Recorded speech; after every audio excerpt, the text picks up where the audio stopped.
business trip. Isang nakakatakot na nilalang ang lumitaw sa kanilang sasakyan.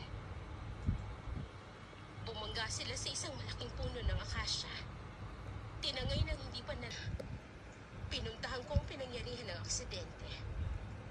Kitang-kita ko ang nakakatakot na bakas ng halimaw sa sasakyan. Ang driver's seat, puno ng dugo.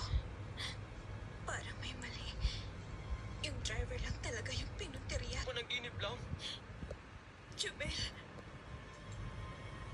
Ate, hampasin mo nga ako. Urutin mo ang mga braso ko. Gusto kong magising sa bangungot na to. Hindi papatay sila mama at papa. Sila namang magkapatid, nakaupo lamang sa sulok, tulala, habang iniisip kung ano ang mangyayari sa kanila.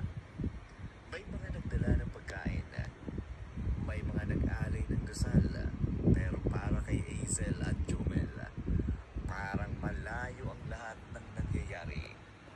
Hindi pa rin nila matanggap na wala na ang kanilang mga magulang.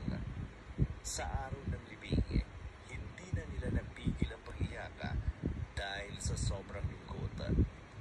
Yun lang ang huling araw na makakasama nila ang kanilang mga magulang. Habang itang darating.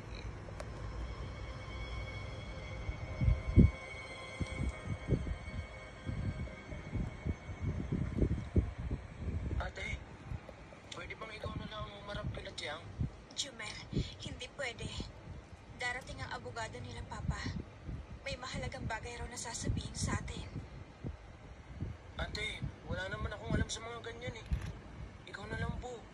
Kung pwede. Ganito na lang. Sumama ka muna sa akin saglit. Kung pwedeng, hindi ka na makinig. Hazel? Jomel? Ano ba? Bakit yung kayo lumabas? Kanina pa nag-aantay sa inyo si Mr. Philip. Tara na sa salas. Dalian ninyo. Susunod na kami, Tia. Ate, ayoko kay Tiang Loida. Para siyang mangkukulang. Shh, ano ba? Huwag kang maingay. Baka mamaya marinig ka niya. Tsahin kong nakabihis nga. Maganda. Pero isang... Tama na yan. Nasa harap na tayo ng bisita. Attorney Philip, magandang araw po sa inyo. Magandang araw sa inyo lahat. Sino na bang magkapatid? Yes, attorney. Attorney, ako po si Hazel, ang panganay na anak ni Tirso de Ocampo. May dalaga na palang anak si Mr. De Ocampo. Ilang taon ka na, Iha? 19 years old po, attorney. 2 taon pa. Tutungtong ka na rin sa legal age. Tungkol sa bagay na yan, ano bang mahalagang bagay ang ihahayag ninyo? Sabi ng mga bata.